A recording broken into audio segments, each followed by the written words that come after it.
Hello, I'm the Grud Street Lodger, and we've got to the end of March. March was pretty good. I can't think of anything particularly that stood out. Just enjoyed it. I went to my sister's for a bit, hung around with my niece, went to see a Highland cow. I'm now starting my Easter holidays, in which I'm going to try and chop up my garden and turn it into a garden, as opposed to, well, it's at the moment it's mud, in which the previous person who owned this was a landlord, put a load of plastic sheet in and then poured stones on. So now I'm pulling up the stones and pulling up the sheet in, and the mud's all compressed. It's very clayey.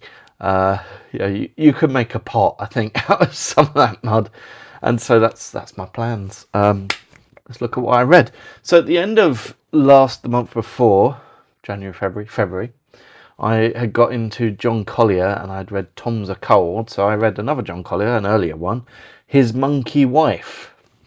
I didn't enjoy it as much as Tom's a Cold. I think because Tom's a Cold, it was set in an imagined future it was 1933 when it was written, and it was imagined in 1995, but this sort of world where everything had fallen apart, and so it was almost like a mythio world. It was almost sort of Arthurian. It just had a grandeur which His Monkey Wife doesn't have. So His Monkey Wife is about a teacher in Africa, an English man who's gone to Africa to teach, and he's got this pet chimpanzee, and he comes back to England to finalise his engagement to this woman and get married to her. And she's been enjoying her freedom while he's away, really, and she doesn't really want to get married, and she prevaricates. And the monkey, who's not really a monkey, it's a chimpanzee, called Emily, she is in love with the man, and she's literate, and although she can't speak, she's very thoughtful and very what's the word, self-conscious, and she's been brought up on all this literature and romance literature and stuff, and she tricks the man into marrying her. And my favourite part being that it can't be undone, because in the law at the time it's legal to marry distant cousins, and so he's now wed to a monkey.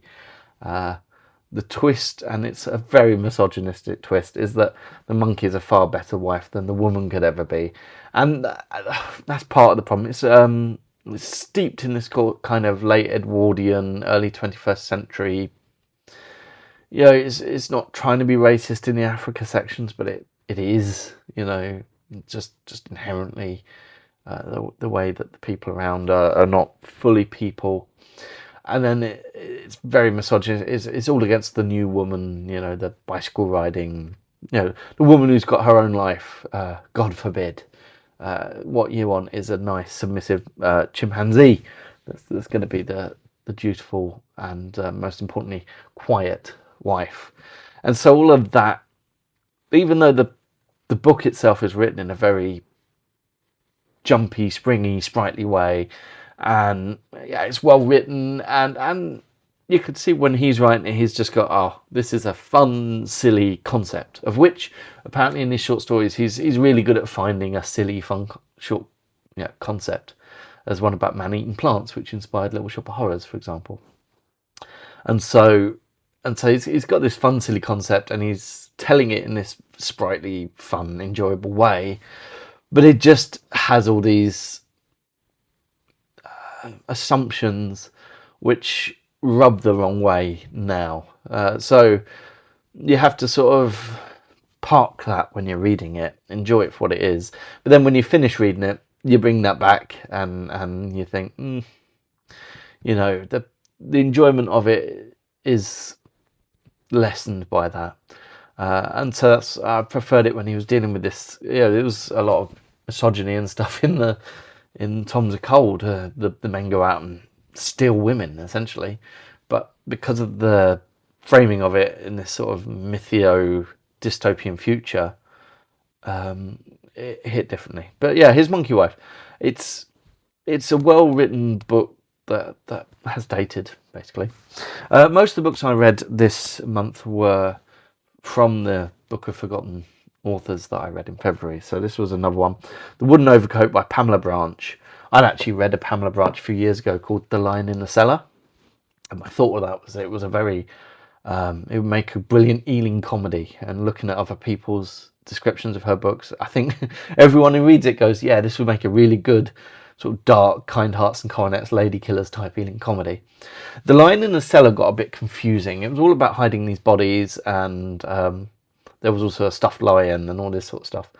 This was her first book, and it was a lot more streamlined. And again, it involves an awful lot of hide the body. So there's a man, he's just been acquitted from a murder he actually committed. And a club come called the Asterisk Club. And they say, well, we're all acquitted murderers. And it's a bit hard out there for an acquitted murderer. So come join our club. Come live with us. We've got a little clubhouse in London. You can come live with us. And he goes to see it. And they say, come stay with us for a little bit, just try us out. And he's nervous for them. He thinks, well, you know, they're all murderers. They might murder me. So when he eats the food, he's very nervous. And then when he's sitting there and all these strange people around him and all this sort of stuff. And there's no space in the house. So he goes, they rent a room in the house next door, which is these two arty couples who, yeah, they're very sort of, well, they're artists, but they're very flighty. And they have a brilliant maid who at one point gets so fed up of making sandwiches when she's made these lovely dinners, and they go, no, we just want sandwiches, that she starts putting the dinners in the sandwiches, and they get mashed potato sandwiches and blancmange sandwiches and stuff. But he sleeps in this room and he doesn't wake up. He is murdered. Ooh. Are the arty people doing it? Have the murderers club coming along doing it? Or one of the murderers club stays there in order to find out what's happened. And she doesn't wake up. She's been murdered. So there's a murderer. And is it one of the arty people? And the arty people assume it's each other when they find the bodies. And then there's this whole farce about trying to get rid of the bodies. There's a bit where they take it down to the Thames and they drop it in. And the tide's out, so they have to scooch it back up again. There's a wonderful bit where they all pile in a car and they bring picnic baskets to make it look like they're on a picnic, and they bring the two dead bodies, and they're just trying to find a place to dump these bodies. And everywhere they go, there's someone in the way, like a bunch of school children or a helpful man who is really trying to be helpful and is very nice. And his helpfulness is so unhelpful. It reminds me of the scene in the Batman movie, the 60s one, where he's trying to get rid of a bomb. He's like, sometimes you just can't get rid of a bomb. It's just like that.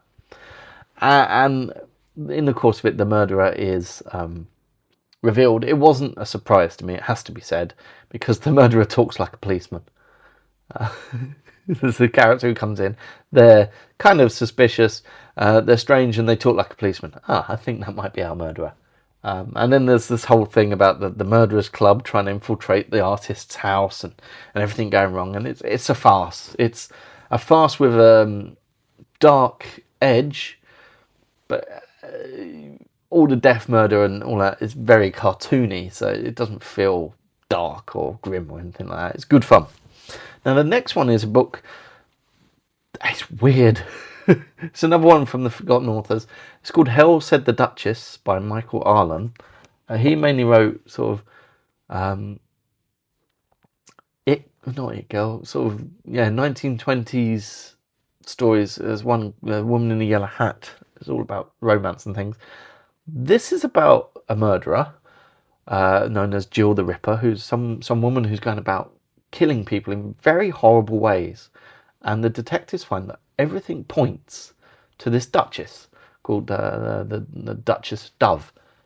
But she's like a paragon of virtue. She's so virtuous. How could it be her? But everything points to her. And so they investigate, and spoilers, they find out that there's a demon or an old god who likes sacrifices. And he's been doing the murderers because he's been able to go and just do the sacrifice himself, essentially. And he gets a lot of pleasure from doing it in the body or in the image of this very virtuous Duchess, because it just kind of tickles him. And that's the story. And the tone is silly. The whole thing is daft. All the characters have silly names. There's Mr. Prest Olive, who's one of the detectives. There's a Russian count called The sausages are all gone, sir, or something like that. No, the oysters are off, sir. Count oysters are off, sir. And it's told in this very Jeeves and Wooster farcical way, and then it has this weird demonic twist at the end, which is played quite seriously, and none of it really fits together, and it's all very peculiar, and I can enjoy it. I enjoyed it as an experience, as a peculiar experience, but I didn't enjoy it as a little novella, really. It was just weird. Why would you put that tone to this story, and then why would this story have that twist? It just doesn't add up. It's really peculiar. So another one from the Forgotten Authors. This is The Lowlife by Alexander Barron. The one I really wanted was his book King Dido, but this one was easier to get hold of. And in Book of Forgotten Authors, he's described as like a less depressing Patrick Hamilton. Now, I love Patrick Hamilton. I've read all of his books, so some Patrick Hamilton-esque thing. I can see why he's put as that, because it's the same milieu. It's 1930s, sort of down on their luck, London, rain and boarding houses kind of thing. But it's not Patrick Hamilton. He's a really good writer, but Patrick Hamilton has this sort of despair, this sort of bigness that's beyond the stories. It might be a tiny story about a tiny thing, but it incorporates, it encapsulates this large despair. And that's not our case with this, because we've got Harry Boy, and Harry Boy is a gambler. He drinks, he mostly bets on dogs. But it's his choice. He's not trapped in this life, or he kind of is trapped in it. But he doesn't feel trapped in it. And there is, some trauma in his past that's sort of led to this a bit, but he was always doing it, and it's a life he enjoys, because when he loses money, for him it's very easy come, easy go. He doesn't stress about it. It doesn't, it doesn't have that despair over Patrick Hamilton. He very much enjoys life, and he enjoys life for many of the same reasons I do. So he's a big reader, and so he'll go off on a reading jag, he calls it. It's like someone might go off on an alcoholic bender for 2 weeks. He goes off on a reading bender, because when he's got money, he doesn't have to do anything else, so he can just lay in bed and read. And there's this line about, reading's a wonderful thing, but reading on a full stomach is the epitome of bliss, or something like that. And it really is. when you're comfortable and you're fed and you're warm and you're reading, I mean, what else do you need? And because he has such easy access to bliss, he's this very positive figure. And of course, it's a novel, so it needs to have some conflict and events. Well, I say it needs to. I've read books without, but it generally does. But his conflicts come from other people. They put their conflict on him. And so this family moves in next door, down below in his lodging house. And they're the source of his troubles. There's a little boy called Gregory who's beautifully... he's a fully rounded character, even though he's a 4-year-old boy. Not many authors write children that well. And he just is a 4-year-old boy and a full character in his own right. And he's irritating, and he's annoying, and he's charming, and he's everything a person is. And small children are not often written as people, but he is, and he's actually one of the more interesting characters. His mum is a racist, and she is middle-class aspirant, and they've moved into this rundown area in Hackney, and it's already multicultural. It's in the 30s, but there are Indians and there are West Indians. I think there are Trinidadians, I think, and it beautifully depicts the general London view of multiculturalism, which is, well, we're all squashed in together. It doesn't really matter where you're from, and the Trinidadian family move in. Have all these friends and good food and very, they're decent people. But of course she hates it, because to her this is a sign of her not reaching her middle class aspirational state. And then the husband, who's the most boring character, he's put upon by the wife, and he feels he's never going to make it, and he gets into silly gambling debts that Harry Boy never would, and Harry Boy then feels sort of obligated to help him out. And that's what puts the real pressure on Harry Boy. And, he's got to avoid goons and all this sort of stuff. And there's some exciting bits. And then it ends on very much an anticlimax. Because it's about to reach its climax, and then it's sort of undone. And Harry Boy just keeps on going. He's forced to move out of this lodging, which annoys him, but he'll find another, and he'll get some more money, and he'll lay in his bed and he'll read a book, and life will keep going. And that's the ending that Harry Boy deserves, I think, to just carry on enjoying his drifting through life. And so because of his ultimate positivity, it's quite a positive book, which does mean it doesn't linger the way a Patrick Hamilton does. You don't finish it and go, oh. And sometimes you want that emotional blow. But it does mean it's a very enjoyable book. And if I can get this King Dido, I would really like to read that. So next one, another one from the Book of Forgotten Authors. I think it's the last one. Oh no, it's not the last one. Trail of the Serpent by Mary Elizabeth Braddon. Now, I'd read one of hers already. I'd read Lady Audley's Secret. I kind of thought of it as her only book. She wrote 80 novels in her lifetime. 80 novels. So definitely not her only book. Trail of the Serpent is her first book. And it's a sensation novel. It's a Victorian novel. It's camp. It's excessive. It's brilliant. I really liked it. It's about this this man he's known as Daredevil Dick, and he had a sort of a naughty childhood, but he wasn't a bad person. He'd just gone off and got drunk and gambled and had fun, and now he wants to become a proper adult. So he goes back to his mum, who he's not seen for 7 years. But it also happens that his uncle's gone there, who's been in India and has made loads of money. And the next morning he gets up early to go get a train to go get this job that his uncle has put him onto.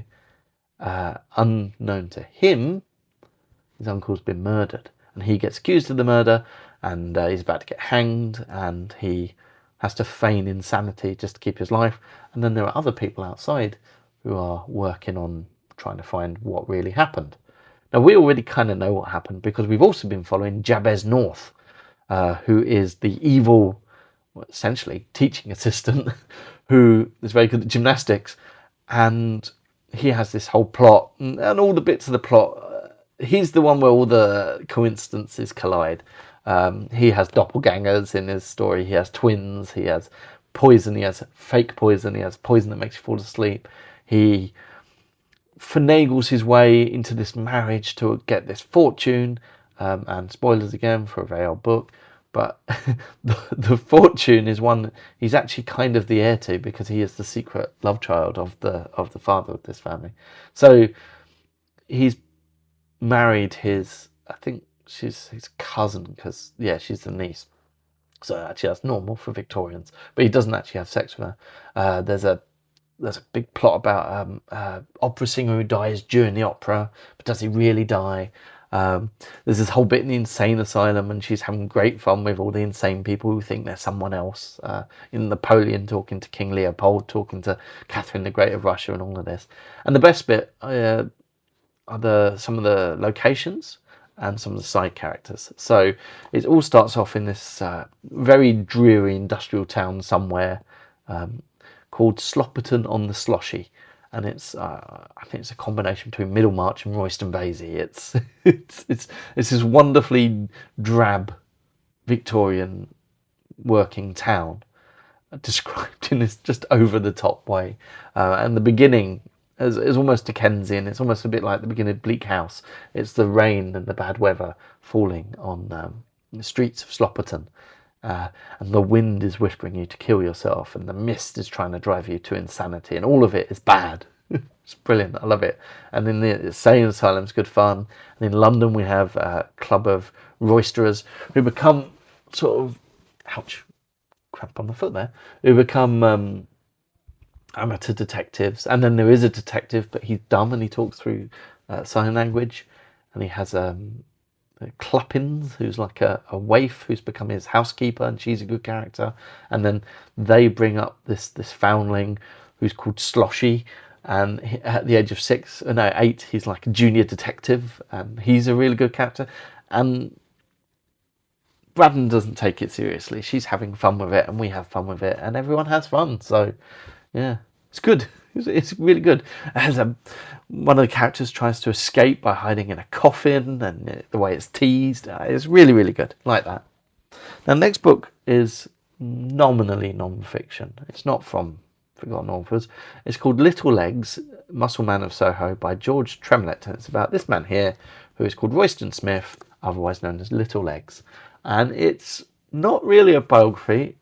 It's not a full autobiography. It's essentially transcripts from interviews that Tremlett has tidied up into a book form, and only barely tidied up. So we get Little Legs in his own voice, which is most of the fun because the voice is good. And he claims, so he's a little person, and he was involved in midget wrestling, and that's definitely true. He was involved in some films and pantos. He claims to have been in Terror of Tiny Town, which is definitely not true. It's a all little person western, and was made several years before he went to America, and he's not in the cast list. He also says that he was a criminal, and that he made loads and loads of money out of robberies that no one has ever really traced him back to, and that he was a pimp, and he also ran fruit barrows, and he was a primary enforcer for the Cray twins, and one of the key figures of the firm, the Cray empire. And a lot of people connected with the Crays have said, no, this isn't the truth. And in fact, when he was found, he was in St. Mungo's, which is a homeless charity, and he was a busker. And actually, the chapters on busking are probably the most interesting. And he's just this London type, tall tales from a little man, and all delivered in a performative Cockney, a self-consciously Cockney. So he says he's always up for a little bit of villainy. And, if someone doesn't pay the twins, he's going to go around and give them smacky bum time. It's kind of nonsense. So, as a history, probably not very realistic. And like those people, and, some of them still exist in London, and I'm thinking of one person in particular, but a couple of people. They're very entertaining for a while, and then they get a bit tiresome. That's very true of Royston Little Legs Smith. So next book was, again, from the Forgotten Authors, Consider the Consequences, by Doris Webster and Mary Alden Hopkins. And this is considered the very first game book where you choose. I used to like these as a kid. I had one about the American War of tax dodging, and I had one about the French Revolution as well. You make the choices. And I'd actually read some Mary Alden Hopkins before, because she wrote the gossipy history of Lichfield in the 18th century. But here she is, writing this game book. And so you've got 3 sections with 3 characters, and you've got to make essentially their social and relationship choices. And what's interesting is in the 3 sections are separate, so your decisions in one don't affect the next. But the characters go in and out of each one. So you get to meet the characters on maybe a different timeline to the one that you picked when you were them. I had to go at all of them. And so your 3 characters here, you've got, I forget the woman's name, Helen. And hers is kind of the most simple. It starts off with, does she go for the rake, or who's called Jed, or the stolid man called Saunders? It actually turns out best if you don't go for either. If you go for either, things...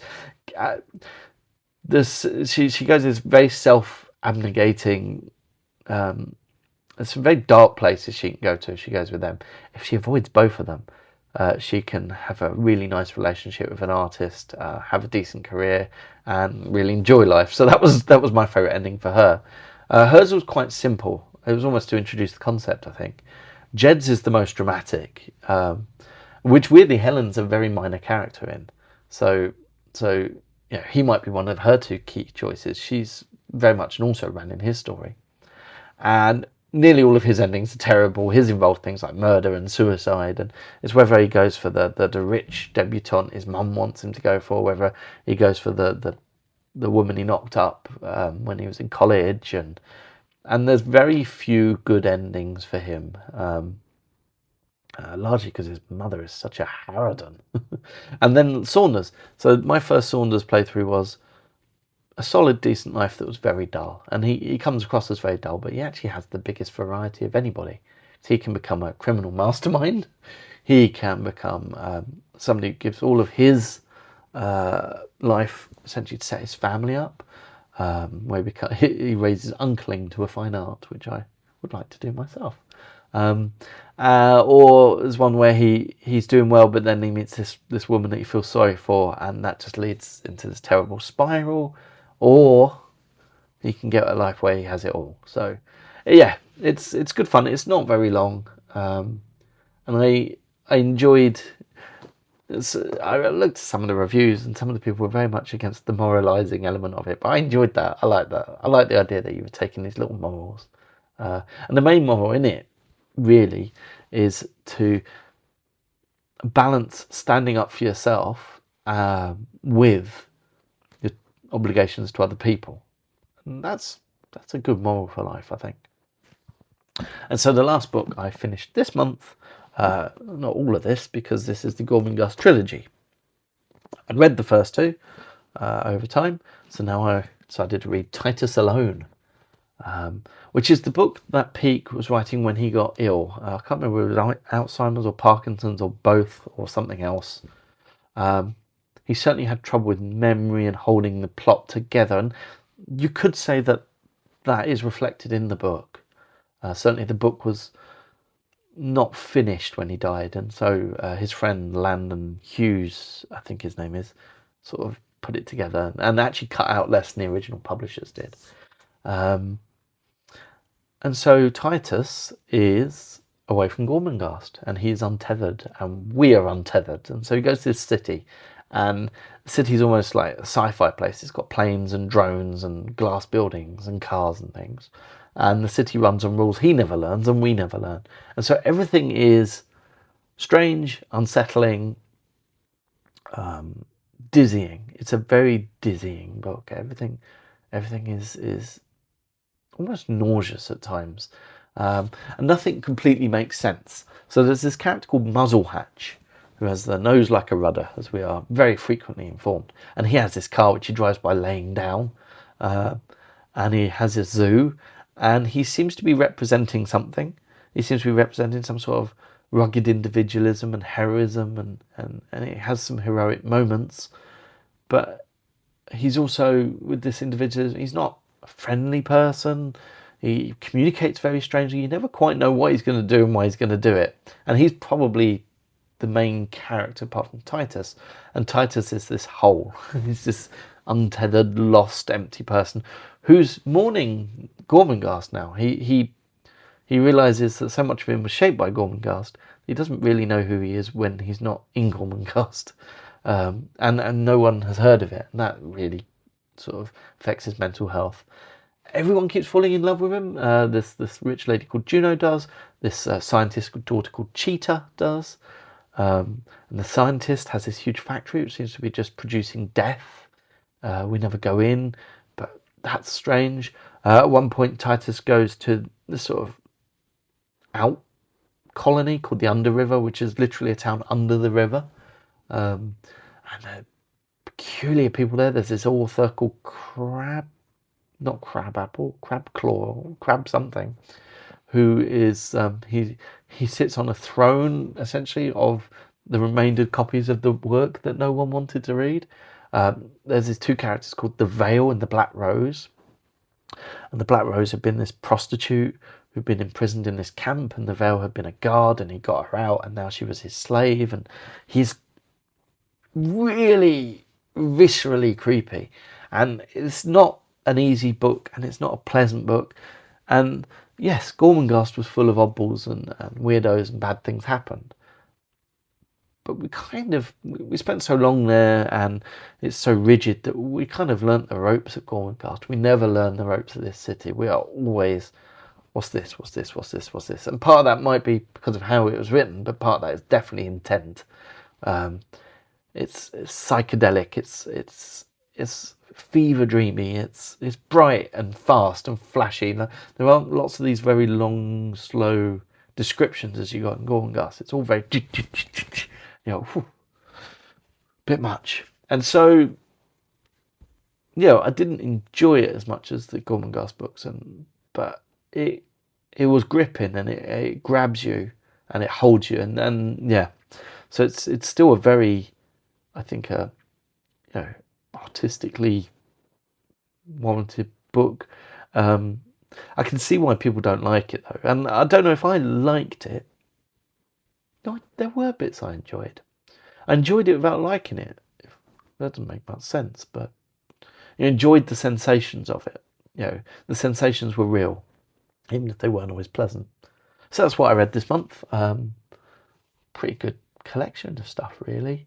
Next month, or this month we're now in, I am planning on reading Canterbury Tales, but I'm also a bit scared of reading Canterbury Tales, so I'm reading something else at the moment. But maybe I will read Canterbury Tales. You'll find out when I release the video next month. We shall see. Bye. Have a nice one.